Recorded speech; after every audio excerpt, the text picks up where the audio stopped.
Boa noite a todos. Meu nome é Anthony Menendez, sou responsável pela DataStax na América Latina. Estamos muito animados por esta nossa segunda live. Nosso objetivo é trazer conteúdo atual e relevante para profissionais interessados na área de TI, projetos Big Data. Irá se juntar a nós o Márcio Vieira. Ele é CEO de Ambiente Livre, atua como cientista, é engenheiro de dados e arquiteto de software. É professor na área de tecnologia, trabalha com free software e open source desde 2000 com serviços de consultoria e treinamento. Um parceiro estratégico. Na live de hoje, Márcio vai nos contar um pouco de sua experiência e abordar possibilidades de uso de Cassandra em projetos de Big Data para persistência de dados. Vai nos trazer uma visão de como processar dados para a geração de informações analíticas de forma a escalar usando o Apache Spark. Olá, Márcio. Muito obrigado por se juntar a nós. Boa tarde, boa noite, André. Boa noite. Boa noite. Vamos lá, então. Obrigado aí pela apresentação, obrigado pelo convite aí. É um prazer estar com você nessa segunda live. Espero que a segunda de muitas aí que nós vamos ter, outras pessoas que possam estar colaborando com a gente. E espero que eu consiga passar um pouco da minha vivência aqui com essas duas ferramentas, com o Spark e o Cassandra, nesses 8 anos aí que eu já tenho atuado com essas duas tecnologias. Bom, vou compartilhar aqui com vocês um slide para seguir aqui uma linha de raciocínio, mas a ideia é conversar um pouco, passar um pouco da experiência, apresentar um pouco do que já fiz aí, com pelo menos uma visão um pouco mais geral, não entrando em casos tão específicos, mas para que a gente possa ver e de uma forma simples, rápida e objetiva, mostrar como essas ferramentas funcionam muito bem e que problemas elas podem nos resolver. Eu vou compartilhar aqui uma tela aqui. Vamos lá. Agradeço também as meninas aí que estão organizando aí a live, a Ana, a Lid também, que estão conectadas aí, e as demais pessoas aí conectadas aí na nossa live. Já vai curtindo aí quem está assistindo pelo LinkedIn, vai comentando. As meninas também depois vão capturar as melhores perguntas aí para que a gente possa também buscar responder. Se não respondermos nesse exato momento, a nossa comunidade também lá no LinkedIn vai estar disponível para a gente fazer um pouco de movimento lá de perguntas mais nesses. Mas vamos lá. O Anthony já me apresentou aí, já basicamente o que eu faço. Já fiz bastante coisa na vida, 20 anos já nessa área de tecnologia, aí, já dou aulas também em 3 faculdades, participo de uma série de eventos de software livre, compartilhando conhecimento aí, também eventos open source, e atuo muito na área de dados em geral. Então, espero que eu consiga passar alguma vivência aí. A Ambiente Livre é uma empresa ao qual eu sou o CEO aqui da empresa, já fundador, CEO, e um dos principais atuantes na área de engenharia de dados. A gente atua com 4 vertentes de tecnologia: Big Data e Data Science, Business Intelligence, que essas seriam as 2 áreas aí, grandes áreas ligadas à área de dados, e ainda temos 2 outras verticais aqui na área de CRM, CMS e ECM/BPM. Uma consultoria especializada em tecnologias open source. Esse é o nosso foco. A gente atua com 14 soluções distintas de software aí ao longo do tempo de 15 anos que a gente já tem no mercado, tá? Vou passar uma visão geral, então, para vocês do que está acontecendo, essa convergência tecnológica na área de Big Data, uma visão bem rápida do Spark, uma visão bem rápida do Apache Cassandra, e como a gente pode conectar esses 2 mundos e consumir das melhores práticas dessas 2 tecnologias para resolver situações aí. Eu sempre digo que a gente da TI está aqui para resolver problemas. Alguém tem um problema, seja ele qual for, nós vamos encontrar uma solução, sempre com tecnologias, digamos, abertas. Esse é o nosso prazer de trabalhar com esse tipo de tecnologias. Vou falar um pouco da nossa comunidade, da comunidade Cassandra, tem crescido bastante aqui do Brasil, e o intuito dessas lives também é fazer crescer cada vez mais esse ambiente aí, essa colaboração de todas as pessoas que usam dessas tecnologias. Bom, a Big Data na atualidade, nós estamos tendo um cenário muito grande de aplicações de celulares, aplicações de drones, as fazendas super conectadas. Ali coloquei um goleiro na sua atividade de defesa da sua área, já conectado no celular ali. Então, o momento é de alta conectividade e não só de pessoas. Hoje, o grande volume de dados não é mais gerado por pessoas manipulando componentes eletrônicos, mas sim componentes eletrônicos se automanipulando, como robotização, monitoramento, sensoriamento e coisas do gênero, ao qual geram muitas informações ao mesmo momento. Essa convergência tecnológica está nos levando a termos que mesclar uma série de tecnologias em volta de um conceito de ciência de dados, basicamente, em volta de uma grande quantidade de dados. Então, até existe um comentário que o novo petróleo são os dados, né? Eu acho que ele vale muito mais do que o petróleo, até, e já vi algumas pessoas comentar nesse formato, porque o dado é uma coisa que não vence, tá? Você usa ele e continua utilizando ele cada vez mais diferente do petróleo. Então, acho que ele tem uma validade ainda nesse momento que a gente está vivendo da tecnologia muito maior do que o próprio petróleo em alguns cenários. E essa convergência está nos levando a mesclar conceitos que a gente tinha no passado na área de BI, nas grandes databases, as áreas analíticas, a cruzar com uma série de outras tecnologias que nos vem trazendo resultados. O antigo data mine, já que há muito tempo utilizado, agora o machine learning, essas tecnologias. Quando eu estava na faculdade, digamos assim, fazendo trabalho de mestrados e coisas do gênero, essas tecnologias eram muito vinculadas ainda a cenários muito específicos de pesquisa. Hoje eles estão em todo lugar. Todo mundo quer fazer machine learning em cima de uma série de situações. Mas é necessário dados, organização, novos cargos estão se aparecendo. O engenheiro de dados talvez seja o grande organizador de todas as informações. Tem que ter competência o suficiente para conseguir organizar essas informações.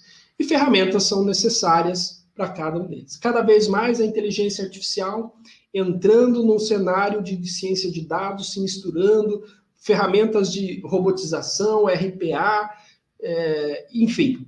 Tudo isso tem se conectado. Eu acredito que daqui a um dia vai ter um termo um pouco mais global para isso, um data-driven, que já tem comentado muito para toda essa convergência tecnológica que a gente está vivendo. E, de certa forma, tudo depende dos dados. Então, a boa organização desses dados vai nos dar embasamento para poder utilizar dessas diversas tecnologias que estão crescendo e se convergindo aí em volta dos dados. Uma das tecnologias que a gente tem utilizado muito, resolvido muitos problemas, é o Apache Spark. Por ser não uma ferramenta única, por ser um ecossistema de uma série de ferramentas, aonde você tem uma base, um core principal, e acima desse core principal, uma série de componentes para tratar cada uma das situações necessárias. Você tem ferramenta para fazer streams, por exemplo, processamento em tempo real. Você tem ferramentas no Spark para fazer machine learning, o MLlib, tem uma série de algoritmos já clássicos, testados e validados aí para fazer a parte do machine learning. Você tem ferramentas de grafos e a grande situação que a gente usa no dia a dia, pelo menos aqui no ambiente livre, que a gente mais tem utilizado, é a Spark SQL e DataFrames. Essas tecnologias têm levado a analistas de dados a facilidade de consumir dados que estão armazenados em grande volume dentro de clusters.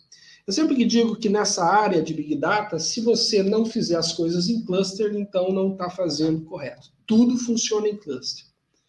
Todo o armazenamento, o processamento, a manipulação, tudo é uma vida em cluster que a gente utiliza atualmente para poder processar as nossas informações. Seja um cluster oferecido pelo cloud, seja um cluster que você elaborou, seja um cluster que você projetou dentro da sua companhia. Uma das grandes vantagens do Apache Spark é a objetividade na sua codificação. Nesse slide ele mostra ali no meio ali um código em Java para fazer um processamento de dados de grandes volumes usando conceitos da antiga metodologia de MapReduce, por exemplo, escrito em Java. Se você usar o Apache Spark com tecnologias como Python ou escrever em Scala, eu gosto muito de programar em Scala, mas Python está tomando conta do mercado. Você fala assim, o que hoje está mais no mercado na área de Data Science? Eu vejo que talvez vocês tenham um pouco de moda, um pouco nessa situação, facilidade, mas Python se tornou aí a tecnologia mais divulgada para as questões de tratamento de dados. E a grande vantagem é que o Spark aceita você escrever em Python, você escrever em Java, você escrever em Scala. Só que linguagens como Java, como Scala e como Python são muito mais menos verbosas como linguagem Java e permite fazer um desenvolvimento mais rápido e objetivo. Eu sempre digo que o desenvolvimento mais rápido e objetivo nem sempre é mais fácil. Às vezes é melhor você escrever 50 linhas de código do que escrever 5 linhas de códigos muito bem enxutas. Você tem que saber muito bem aquelas 5 linhas até para escrever. Então, com relação ao tamanho de código, nem sempre é uma questão de ser mais fácil, tá? Mas, adquiridos os conceitos, entendido as questões de como que as tecnologias funcionam, evidentemente, escrever menos código para qualquer programador é uma coisa bacana. E eu também desenvolvo muito nessas tecnologias, me encaixo aí, digamos, como um programador, apesar de não fazer isso toda hora, a todo momento. É uma das atividades que eu tenho dentro do meu dia a dia, fazer códigos em Spark, com Scala principalmente. A vantagem dele em cima de outras tecnologias como o Hadoop é a velocidade. Não tem muito segredo, ele joga os dados para a memória ao invés de ficar acessando o disco e processa os dados na memória. Evidentemente, nós temos que ter mais memória para fazer esse processamento. Em vez de ter uma quantidade muito digamos assim, eu tenho que ter uma grande quantidade de memória para que caiba o dado necessário a processar dentro desse cluster que nós estamos montando, digamos, de Spark. Mas chega a ter 110% aí, a 100%, digamos, de melhor performance em alguns algoritmos. Não é todos os casos que isso na realidade, mas para vender o peixe do Spark, a própria equipe do Spark diz ele ser 100 vezes mais rápido que outras tecnologias, baseadas nos conceitos do Hadoop e tudo mais.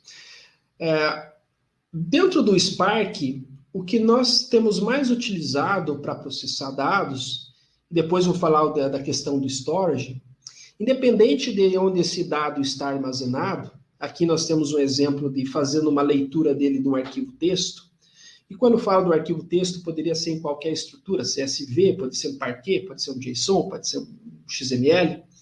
A gente vai falar um pouco mais à frente de lendo dados de dentro do Cassandra.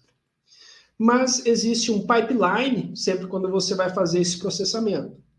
Você cria um storage de dados com o Spark, joga esse dado para a memória e passa a processá-lo numa área de memória. Ao invés de gravar em disco, grava isso na memória para fazer esse processamento. Mantenha a memória, digamos assim, gravar não sei se seria o conceito gravar, mas manter esse dado na memória. Dentro dessa área de memória, você pode usar algumas alguns conceitos que são esses RDDs. São dados resilientes que vão ficar ali armazenados e você pode ficar processando ele, usando métodos que você usaria em qualquer linguagem de programação. Você vai ler, você vai fazer conceitos de mapeamento de dados, a organização do dado, vai filtrar dados e geralmente vai reduzir para chegar no seu resultado. Você vai, por exemplo, ver a quantidade de vendas que você teve no dia, reduzir essa quantidade de vendas por hora, por exemplo, como seria um group by, fazendo uma relação, aí, uma analogia ao SQL, e vai ter um resultado de vendas, um ticket médio de vendas por hora, por exemplo, como saída. Essa saída você pode persistir novamente no arquivo, ou a gente vai ver como persistir dentro do Apache Cassandra nesse caso. Mas são as tecnologias mais comumente utilizadas dentro do Spark, o Spark SQL e o DataFrame. Essas tecnologias permitem nós escrevermos, inclusive em SQL, para fazer o tratamento desses dados. Esse processo de RDD cada vez mais está ficando encapsulado dentro do Spark para fazer os processamentos. O Spark SQL, claro, tem um parse de tradução, você escreve em SQL e, ao fim, ele traduz isso, digamos, em estruturas distribuídas chamadas RDD. Esse RDD é um conceito para que, ao invés de eu me focar, digamos ali, em distribuição e controle de threads e tudo mais, eu foco no programa e o Spark vai fazer essa distribuição de processamento dentro do cluster. Então, cada vez mais está sendo encapsulado e menos a gente tem que conhecer a infraestrutura para desenvolvimento. Olhando como desenvolvedor, isso parece uma coisa muito boa, é uma coisa que tem vindo a cada vez mais fácil de desenvolver com essas tecnologias aí como o Spark e o DataFrame. E daí vem a questão, se a gente vai ler um dado, ele tem que estar no lugar, e se a gente vai processar o dado, geralmente a gente vai guardar ele numa outra localidade, para depois ou reprocessar, ou depois consultar esse dado processado. Nesse cenário, o Apache Cassandra passa a ser uma solução interessante, que ao invés de eu usar e instalar toda uma infraestrutura de HDFS, por exemplo, de Hadoop File System, que tem um sistema de replicação, distribuição muito interessante, eu posso utilizar, se eu trabalho com dados, principalmente dados estruturados, vamos dizer, você quer converter algo que você já tinha em banco de dados, mas quer ter alta disponibilidade, ter escalabilidade para crescer e tudo mais. Pensando aí no movimento de startups, hoje não se faz nada não pensando em escalabilidade, não se faz nada pensando em crescimento. Sempre está produzindo tecnologias para que elas hoje atendam 1.000 clientes e amanhã atendam 5 milhões de clientes. Tem que ter escalabilidade com muita facilidade. Isso é uma característica empresarial de muitas empresas nascentes, que têm essa visão de crescimento exponencial. Cassandra casa muito bem com essa situação.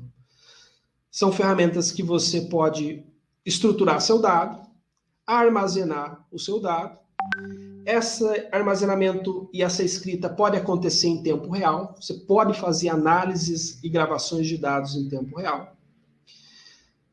Cassandra é uma ferramenta que não tem ponto de falha. Eu acho isso mais interessante que estruturas como gravar dentro de um HDFS. Eu já fiz muito projeto de Big Data, onde que os dados a gente grava puramente dentro de um HDFS e consome ele por uma série de ferramentas que o ambiente o ecossistema permite consumir, com o próprio Spark, seria uma delas, existe uma centena de outras.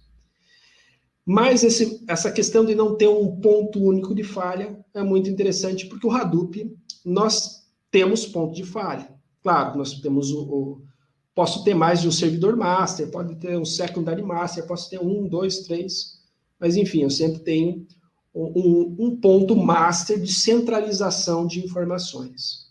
Cassandra não tem essa unidade de centralização master. Claro que, para alguns cenários, ele não vai ser um storage de dados adequado. qualquer sistema transacional não é um sistema interessante para Cassandra.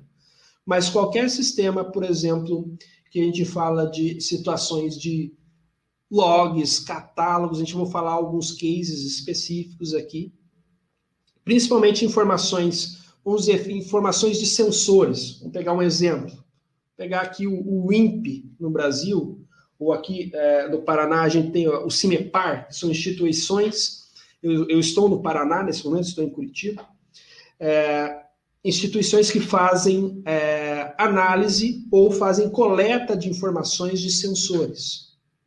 Uma vez coletada uma temperatura, se em Curitiba hoje está 18 graus, e isso é coletado, essa informação não muda mais. Então, é uma informação de log, uma informação que geralmente a gente vai armazenar em grande volume para fazer a análise posteriormente. Análise para quê? Para fazer previsão, para fazer qualquer tipo de tomada de decisão em cima desses dados.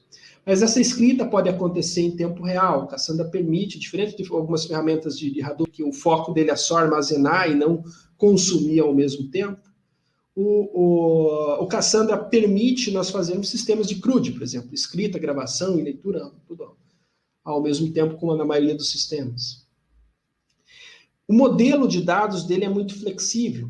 Eu posso fazer um alter table na tabela a qualquer momento. Isso, o NoSQL garante isso, porque ele não altera os dados do passado, não vai dar um deadlock no banco de dados, não vai bloquear o banco de dados para fazer essas operações.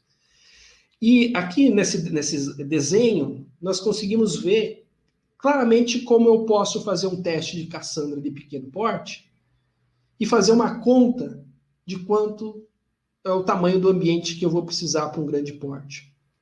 Esse teste aqui foi feito com máquinas de 32 de RAM e 32 processadores. Acho que esse foi o benchmark que foi feito com essas máquinas aqui. É o próprio benchmark da própria DataStax, feito já para mostrar a questão de escalabilidade. Se você coloca duas máquinas e ela atender 100 mil requisições por segundo, e é possível atender isso com duas máquinas com essa característica que eu falei, e você quer ter uma estimativa de quantas máquinas você vai precisar para atender 400 mil operações por segundo, é meramente uma conta totalmente linear. Você duplica a quantidade de equipamentos, desde que eles tenham as mesmas características da sua infraestrutura. Você duplica a capacidade de processamento do seu ambiente. Quem já trabalhou com Hadoop sabe a dificuldade que é de fazer esse cálculo. Ele não é um cálculo exato. Muitas vezes você tem que colocar na prática algumas coisas para ter efetivamente uma previsão mais assertiva. Porque você sobe o dobro de máquinas, ele ganha 80% de performance. Algumas vezes. Se você está com menos de 5 nós, uma coisa muito pequena ali, isso ainda fica, essa distância fica muito maior ainda. Quando você começa a trabalhar acima de 10 nós, ali, 100 nós e coisas do gênero, começa a ter uma certa visão da escala dele, do qual percentual que ele vai ganhar em volume. O Cassandra não tem essa complexidade. E isso eu acho bastante interessante, por isso que a gente usa ele em muitas questões de projeto, porque eu posso fazer um teste com um cliente com duas máquinas, é interessante fazer duas máquinas por uma questão da latência de rede e tudo mais, e eu já posso ter uma visão de quantas máquinas eu vou precisar para atender ele. Simples. Simplesmente perguntar, duas máquinas atendeu 100 mil operações, beleza, quantas eu preciso, quantas operações você acha que vai ter?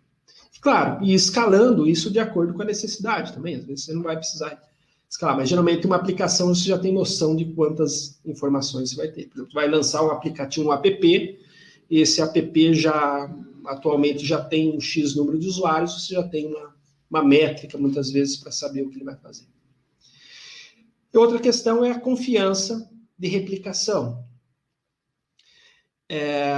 Dentro do Cassandra eu posso delimitar, assim como no Hadoop, qual é o fator de replicação dos dados entre o cluster.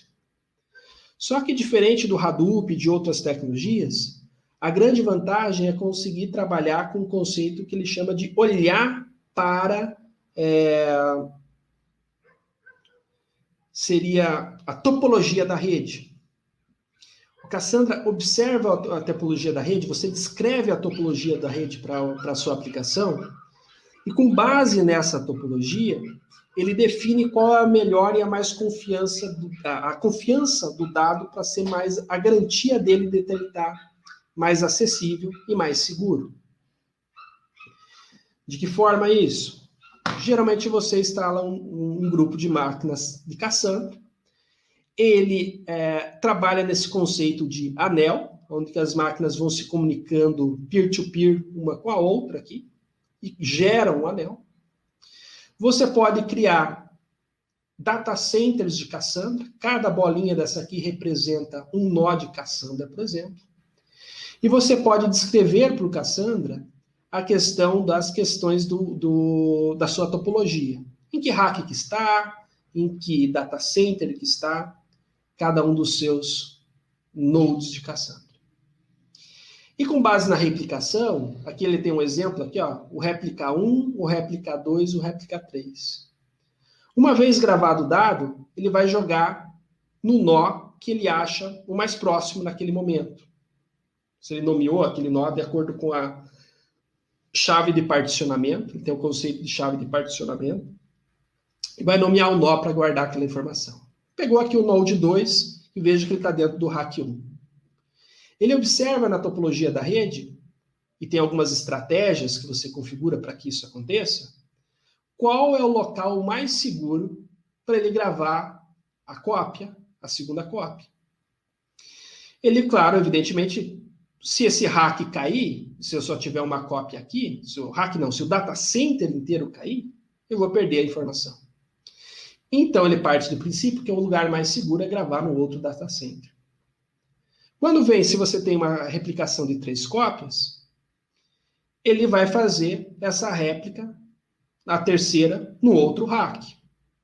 Se nós tivéssemos a quarta opção aqui, nós, evidentemente, ele gravaria aqui no rack 2, o data center 2. Ele vai nomear essa estrutura de acordo com o que ele achar mais seguro. E também eu posso, na hora que eu for consumir esse dado, tá mais fácil de acesso ao meu usuário. Esse tipo de característica para olhar para a topologia da rede, muitas vezes quando a gente trabalha com algumas outras tecnologias, eles não têm essa inteligência. Muitas vezes nós, né, na própria infraestrutura, temos que ficar preparando e pensando em situações possíveis de olhar para situações de catástrofes, por exemplo, de uma perca de máquinas, ou perca de equipamentos, ou perca de link, enfim, qualquer coisa que nos não garanta a alta disponibilidade. O Cassandra não é um sistema para a gente pensar em economizar espaço. Ele gasta muito espaço. Muitas pessoas que o utilizam, nossa, mas vai gastar tanto espaço para fazer isso? Sim. Eu sempre digo que Cassandra é uma ferramenta para a gente ganhar performance, e alta disponibilidade. Espaço, eu considero uma coisa barata. Espaço eu adquiro de diversos tipos de espaços diferentes, ligados aí S3, HDFS do Hadoop, ou coisas dentro da minha própria infraestrutura. Disco, vamos lá, disco é barato. Alta disponibilidade, velocidade, perder um cliente, uma conexão, isso custa caro. É esse o conceito que nós utilizamos o Cassandra. Não perder nenhuma operação que foi solicitada ao cluster.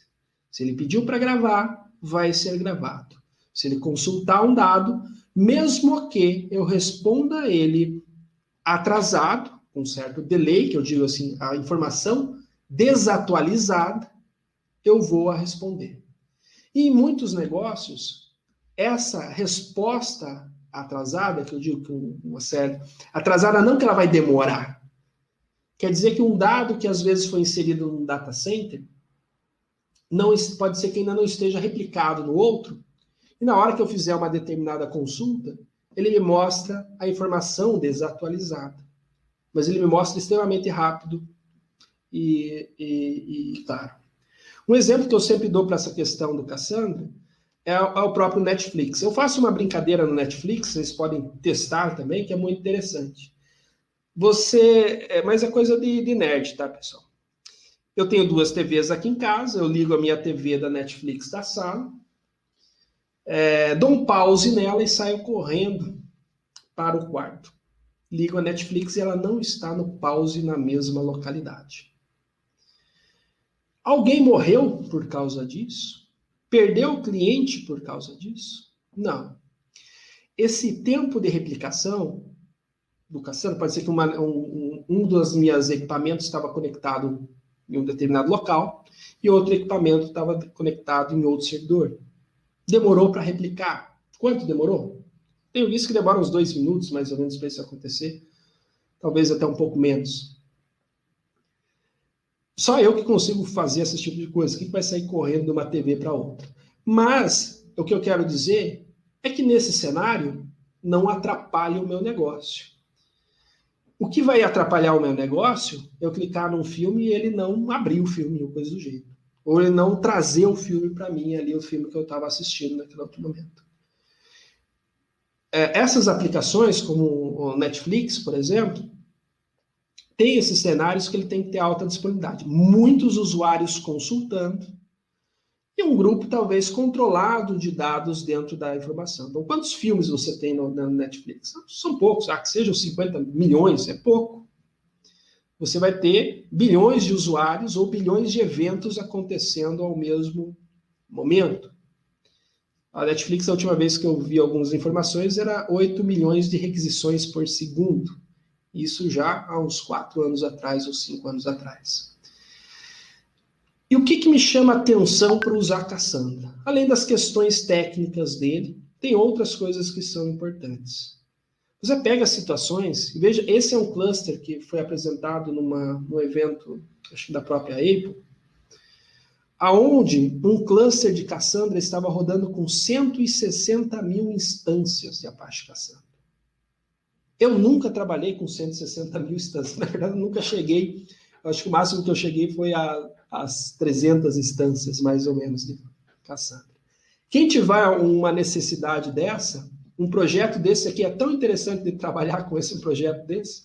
Eu sempre digo assim, até um colega que me ensinou uma coisa assim, qual que é o valor que você vai cobrar para esse projeto, Márcio? Depende do quanto emoção que eu vou ter nele. Se for tanta emoção igual trabalhar com 160 mil Cassandras, talvez eu não cobre nada, porque vai ser uma emoção muito grande de trabalhar com isso.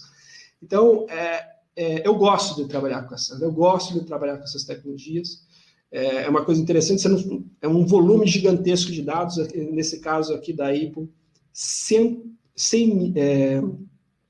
petabytes de storage de dados, e milhões de operações acontecendo por segundo. Então, no Brasil eu não consegui ainda atingir nenhum projeto que tenha essa escalabilidade tão alta, talvez eu nem consiga, espero que um dia sim, mas são essas coisas que motivam a trabalhar com Cassandra. Ver que ele funciona muito bem, aquilo que a gente faz com 10 máquinas dentro de um laboratório, vai acontecer com 160 mil máquinas, se você precisar desse processamento, se você precisar dessa velocidade. Aí nesse slide aparece ali o quanto que a Apple cresceu nos últimos, de 2014 para cá, eles tinham lá 75 mil nós e já atingiram 160 mil nós. Então, o nível de crescimento. Outra coisa que é bacana com a Cassandra é a questão comunidade, é a questão colaboração. Eu, como desenvolvedor Java, posso acessar um GitHub nesse mesmo momento, visualizar códigos-fontes de como Cassandra foi criado, comitar itens lá dentro, conversar com desenvolvedores, trocar ideias, aprender e conhecer cada vez mais. O código aberto é uma das coisas que me chama muita atenção.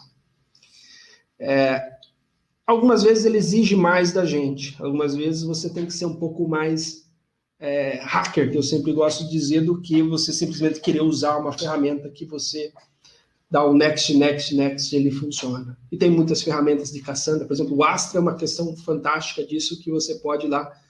Eu não quero me aprofundar muito nas questões de infraestrutura, quero só executar. Vai lá e configura seu cluster, sobe e já sai executando a sua infraestrutura.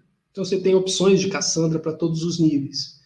Eu gosto das mais difíceis. Às vezes eu até, vamos dizer assim, me enrolo com isso, porque às vezes eu não consigo resolver algumas coisas que eu achava que seriam possíveis, ou demoram mais do que o esperado. Hoje o projeto Cassandra está lá com mais ou menos uns 300 pessoas colaborando, muitos desses committers da Apache, algumas da própria DataStax.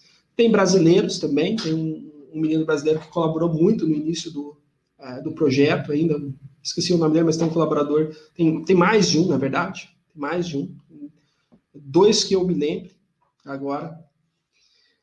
A Fundação Apache, a iniciativa da Fundação Apache de organizar todos esses projetos e a colaboração de uma série de empresas no mundo inteiro é uma coisa que também chama muita atenção para trabalhar com esses tipos de tecnologia.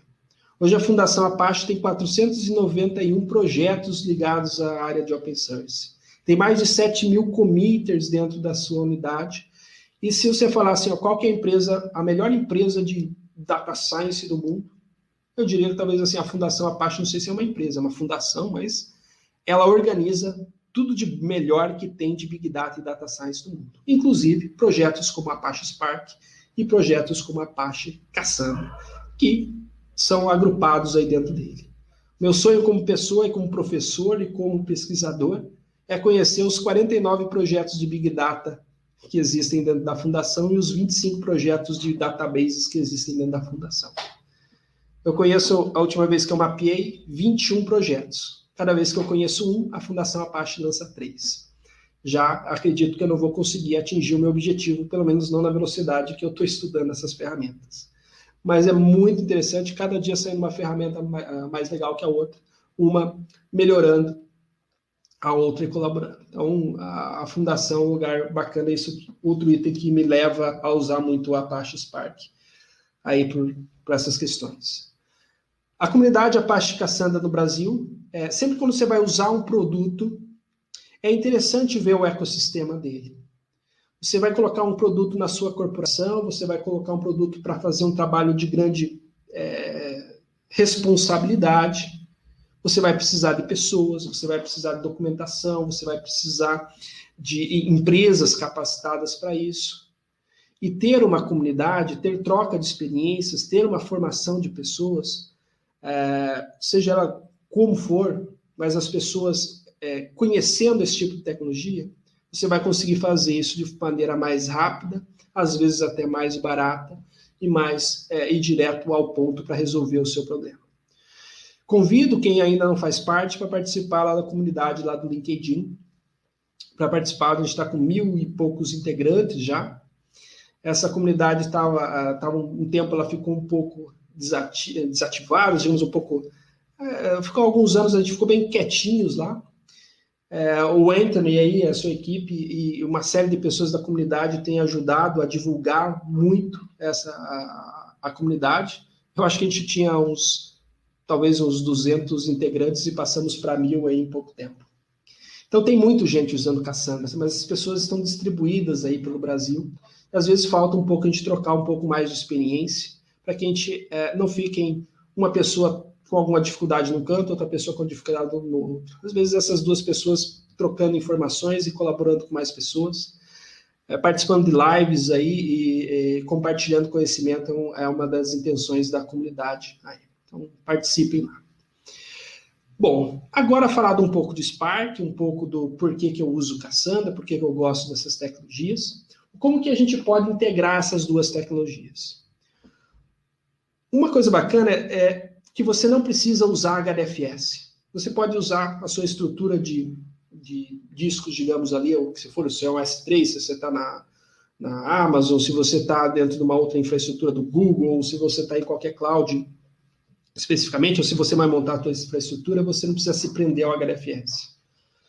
Você pode usar para fazer o seu storage de dados, se forem dados semi-estruturados ou estruturados, como no SQL de conta, usar o Apache Cassandra. A gente tem usado muito, simplificado muito o armazenamento de grande volume de dados. Porque, geralmente a gente vai ter um projeto que aparece assim, eu tenho um problema com a área de telefonia, eu tenho que gravar milhões de registros de ligações e preciso de algum local para poder gravar e depois tratar esses dados, fazer machine learning, fazer analytics em cima desses dados. Então, você usa o Spark para fazer toda a parte de stream, toda a parte de coleta do dado, busca do dado, e usa o Cassandra para fazer esse armazenamento.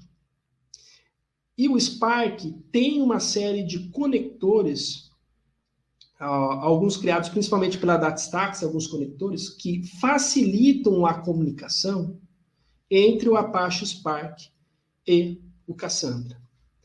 Esses conectores, todos eles também são de licenças open source, você pode colaborar, usar, empacotar, embutir, fazer forks e coisas do gênero em cima desses produtos, incorporar dentro do seu cluster e usar o Cassandra como uma área de persistência.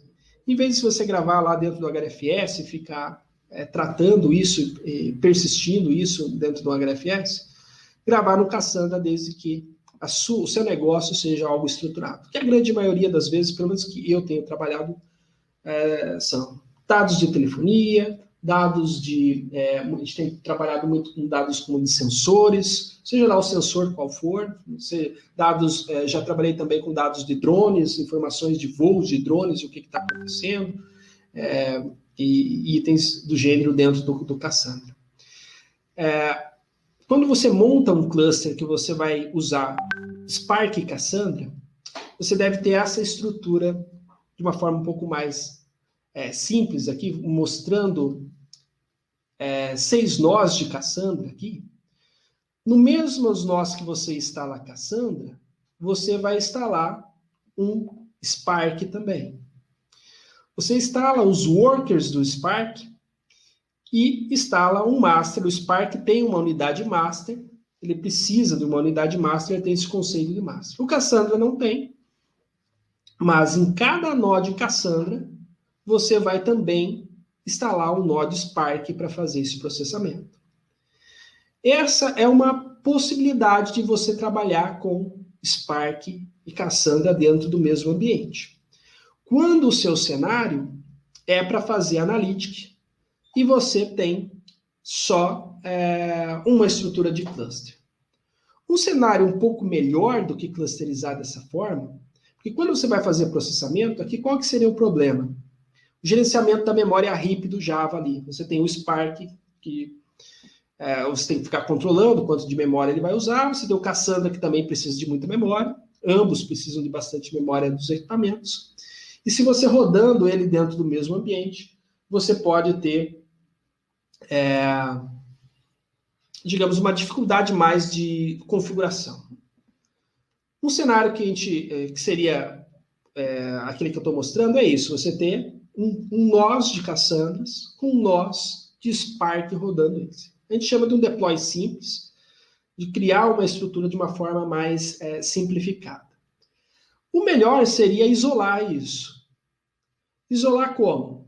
Se você tem uma aplicação lá, por exemplo, que fornece uma API de dados, de temperatura, dos sensores, ou de qualquer um aplicativo de vendas que você tem, por exemplo, você cria 2 data centers, configura para fazer replicação entre eles e coloca as suas instalações de Apache Spark do lado Analytics e isola a sua área de API, por exemplo. Seja lá API ou para qualquer item que você está fazendo as suas inserções e gravações ali, a tua operação, digamos ali, separada da tua área de Analytics.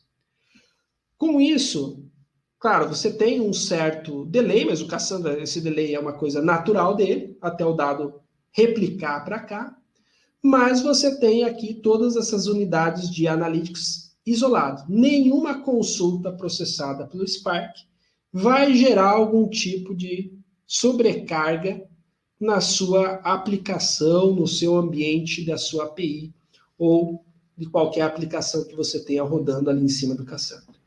Esse é um cenário simples também, requer, claro, o dobro de máquinas, muitas vezes, ali é simples para mim falar, é simples aqui para arquitetura, digamos assim, é simples para montar, até um certo custo, mas é o mais recomendado que a gente tem utilizado.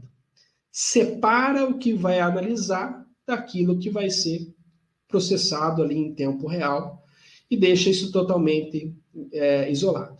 Tem algumas situações que podem acontecer, alguns problemas aqui que dá um pouquinho mais de trabalho, mas são muito menores do que na situação anterior de eu colocar um Spark rodando juntamente com o Cassandra. Melhor sempre fazer o isolamento. Em alguns casos, eu poderia pegar um cluster desse de Cassandra, que eu tenho 5 nós, e colocar só em 2 nós para fazer o processamento do Spark. Isso é uma possibilidade também, você colocar uma quantidade menor de nós aqui o Spark. Eu estou mostrando com 5 nós, 6 nós, mas, claro, é evidente que você vai fazer isso geralmente com... Você começar com 2, 3 máquinas ali é só para você fazer um MVP, entender como funciona. Geralmente a gente monta clusters de 16 máquinas para cima aí, na maioria dos cenários, para ter um bom desempenho. Depende muito da situação. Tem clientes nossos rodando Cassandra com 2 máquinas só, e funciona muito bem. E tem clientes rodando com mais de 100 máquinas, operando muito bem também. Uma grande vantagem que eu acho bacana no Cassandra é a atualização dele, pessoal. Eu fui passar por um processo de atualização de Cassandra, de uma versão, acho que da 3.0 para 3.8, que a gente acabou atualizando. Foi um processo tão simples, a gente criou basicamente um script para fazer a atualização, um nó de cada vez. Ele se conectava no nó, derrubava o nó, subia a outra versão do Cassandra, dava um start no Cassandra e pronto, funcionou. O Cassandra 3.8, comunicando com o Cassandra lá, a gente tem que fazer 2 rodadas de atualização. Acho que foi do 3.2 para o 3.6, do 3.6 para o 3.8. Sem parar nada, separa um nó de cada vez, atualiza e coloca o item para funcionar. É outra vantagem de utilizar a Cassandra. Eu já trabalhei com ferramentas, como outros grandes bancos de dados aí do mercado, que para fazer isso você tinha que parar a aplicação no final de semana, ficar trabalhando de noite, coisas do gênero. Começava na sexta-feira à noite e terminava na segunda de madrugada para subir o sistema no outro dia. Hoje, ainda não é possível parar aplicações. Um cluster Cassandra, quando você subir, você nunca mais vai desligar. Você só vai ligar o seu cluster Cassandra. Nunca mais você vai desligar. Por isso que até ele nem tem, para quem já usa Cassandra, nem tem o comando stop lá. Não existe stop Cassandra, você só pode ligar ele. O desligar é uma coisa incomum. E para que esse ambiente funcione, existe um conector chamado DataStax Spark Cassandra. É um conector com licença Apache, totalmente aberto, está no GitHub, deixei até o link ali do GitHub, vocês podem baixar. E você, através desse conector, instalando, você pode rodar esse em algumas versões a partir da 2.1 do Apache Cassandra, e a partir da versão 1.0 do Spark até a versão 2.4, eu já tenho testado algumas coisas na versão 3 ainda, o pessoal já está trabalhando para a versão aí, 3 do Spark. Você coloca esse conector e esse conector vai facilitar a conversão de dados que estão dentro do Apache Cassandra para a estrutura de RDDs do Apache Spark. Então, ele lê os dados que estão na estrutura do Cassandra, carrega e popula esse dataset em RDDs, você processa esses dados todos na memória e devolve ele novamente para o Cassandra. O conector permite ler e escrever dados, tem funções lá, save to Cassandra, com parâmetros, se você quer atualizar, se você quer sobrepor, se você quer fazer merge ou coisas do gênero. Mas se você monta um cluster com essas 2 tecnologias e faz leitura e gravação usando esse conector. O conector, há uns 5 anos atrás, ele é bem mais simples, e a partir desses últimos anos, eles têm ficado bastante robusto, basicamente. Você pode escrever o Apache, o Spark usando Scala, você pode escrever usando Python, eu uso basicamente no dia a dia com Scala. Tá? Esses tipos eu gosto muito de utilizar o Scala para essa estrutura, e é o que eu mais tenho conhecimento ali, funciona muito bem nas versões que a gente faz aqui em programação com Scala. A gente usa muito para fazer analytics. Popula o Cassandra, e a gravação do dado é constante, geralmente é um stream de dados gravando dentro do Cassandra, e o Apache Spark consumindo desse Cassandra para gerar informações analíticas de tomada de decisão. Seja para fazer machine learning, seja para fazer pequenos algoritmos, e até, algumas vezes até me desanimo, que às vezes o pessoal coloca um cluster gigantesco e a necessidade que eles têm é fazer um SAN na tabela só. Só que ele quer fazer um SAN em dados de 50 anos de históricos que às vezes ele está dentro daquela companhia. Um volume muito grande, então você precisa de um processamento distribuído para fazer essa operação. Muitas coisas que eu fiz de Big Data, às vezes eu pensei, vou pegar uma coisa muito complexa, e ao fim é uma coisa um pouco mais simples. Você tem aí, dentro desse conector, funções, a partir do momento que você cria o conector, que você pode ler de arquivos CSV, por exemplo, ou ler de estruturas de dentro do próprio Cassandra. É muito simples a forma de fazer a leitura aqui. É um exemplo de leitura de um arquivo CSV, e eu posso pegar esse arquivo CSV e escrever no Cassandra com mais uma linha. Leio, ele transforma no RDD, pego um RDD e simplesmente submeto esse RDD para gravar dentro do Cassandra. O RDD já tem uma pseudoestrutura, já tem um esquema dele ali na hora que você faz a leitura, e esse mesmo esquema é lido pela estrutura desse conector do Apache Cassandra, e esse mesmo esquema é populado na tabela. Nesse caso aqui, ele vai criar uma tabela chamada sensores, com o mesmo esquema que esse RDD sensores aqui tem. Você pode dar um comando para dar um append, você pode limpar a tabela, você pode fazer uma série de operações, aqui os modes que ele chama aqui no item. Claro, e se você quiser transformar numa estrutura diferente, aí você trata o dado com o próprio Spark, e tem até como criar tabelas, muito mais opções aqui quando você dá um writer ou um save para dentro do Cassandra. Você, basicamente, para ler os dados também é a mesma coisa. Seta a informação ali e seta a informação através do drive e pode ler uma tabela do Cassandra diretamente já exposta para o Apache Spark, inclusive para o Apache Spark SQL também. Você chama, aqui são comandos de data frame, né? Ele está dando lá o sparkread.table.show e ele faz a leitura do dado ali da mesma forma que um RDD. Ele converte as estruturas das tabelas do Cassandra, os Cassandra Tables, para estruturas em RDD. Muito tranquilo, muito simples, funciona muito bem. E é o que a gente tem utilizado para processar. Porque daí a gente faz aquele pipeline tradicional. Lê o dado do Cassandra, joga para um RDD, faz um map, faz um reduce, faz um filter, faz um agrupamento, e todas as operações de analytics dentro do Spark. Chega no resultado, chega num veredito, chega numa informação, salva novamente para dentro do Cassandra, numa outra tabela, numa outra estrutura, numa estrutura geralmente com os result sets lá. Então, eu não preciso, basicamente, de HDFS para nada. Não, eu gosto muito de HDFS para algumas situações, mas quando se fala de dado estruturado ou semi-estruturado, Cassandra casa muito bem. O que nós temos utilizado muito? Cassandra para catálogos, APIs de catálogos de endereço. De produtos, de qualquer coisa do gênero. Você tem diversos aí cases no Brasil de e-commerces utilizando Cassandra. São milhões de usuários conectando e fazendo compras, consultas de produtos e uma pequena quantidade de produtos. Quando eu digo pequena, sei lá, 50 milhões de produtos, digamos assim. Então, você carrega esses dados no Cassandra e deixa ele com uma alta performance de consulta.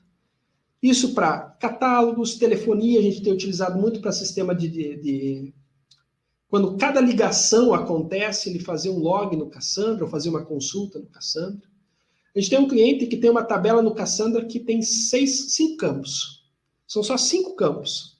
Só que ele precisa ter uma alta disponibilidade de um depara quando essa operação acontece. Cada ligação telefônica bate nesse Cassandra e pergunta se o número tal para onde que ele deve ser direcionado. Entre milhões de ligações que acontecem num intervalo muito pequeno de dados.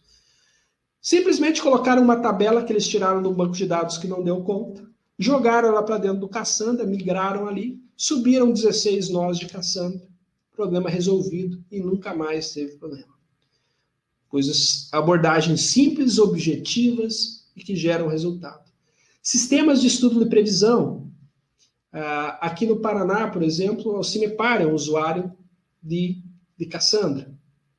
Existem muitos casos, até os exemplos de Cassandra, você vê muita coisa de previsão e de sensores. Sistemas de recomendação, vocês têm diversos cases brasileiros aí de sistemas de recomendação usando Cassandra. Um de Santa Catarina, que é bastante conhecido aí, um dos primeiros, que foi até um case da DataStax, há alguns anos atrás. Aí. Então, esses são cenários bastante interessantes para utilizar Cassandra. Existem muitos outros, mas esses são alguns que eu já tive algumas experiências.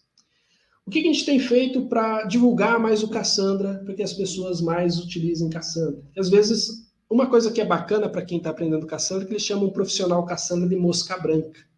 Aquele profissional que você não acha no mercado.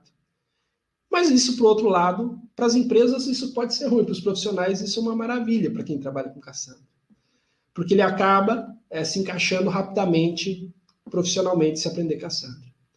Nós temos uma parceria acadêmica com a Universidade Positivo, onde a gente faz, digamos, uma frente a parcerias acadêmicas como Microsoft, IBM e outras mais aí que existem, que levam lá suas tecnologias, porque os produtos, para que as empresas, os alunos aprendam essas tecnologias e depois saiam com essas tecnologias para usar no mercado, nós levamos Cassandra na Universidade Positivo como a opção de NoSQL para eles nos cursos de Big Data e Data Science.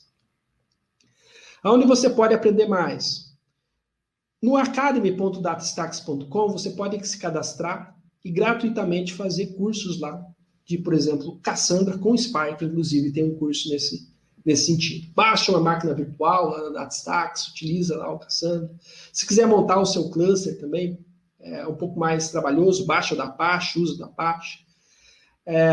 Mas existem bastante opções de você buscar formação em Cassandra. O Academy DataStax é um local bacana, eu fiz todos os cursos que lá estão, muito legal, e vocês vão conseguir aprender bastante para utilizar, e até, que aqui eu não falei muito de modelagem, tem uma série de questões do Cassandra, e direto ao ponto daquela questão que era o assunto do Spark aqui. Em português, nós da Ambiente Livre, se precisar de um curso, uma formação formal, uma formação aí da equipe de vocês, contem com a gente também aqui, informações internas dentro das empresas a gente tem feito, turmas abertas também aqui. Então você tem opções gratuitas, desde que você tenha um bom inglês ali, um inglês para acompanhar, se não usa um tradutor, enfim, você tem uma série de formas para aprender isso. E também nós oferecemos aí 2 cursos de Cassandra Fundamental e um do Cassandra de Administração. Bom, a ideia era passar uma visão geral. Convido vocês lá para participar da nossa comunidade lá no LinkedIn. E acho que o Anthony vai finalizar aí só o nosso evento, dar um alô final para vocês. E agradeço a presença de quem esteve aí, os comentários eu vou tentar responder depois, buscar ali, fazer as respostas depois, interagir, me cadastre lá no LinkedIn, vamos trocar ideia, está com problema no Cassandra, chama eu, se eu precisar de ajuda eu chamo o Anthony, o nosso intuito é que vocês usem Cassandra, simplesmente esse é o nosso intuito. Obrigado, pessoal. Muito obrigado, Márcio, conteúdo realmente bom. Obrigado a todos que participaram da live. Boa noite. Tchau, tchau.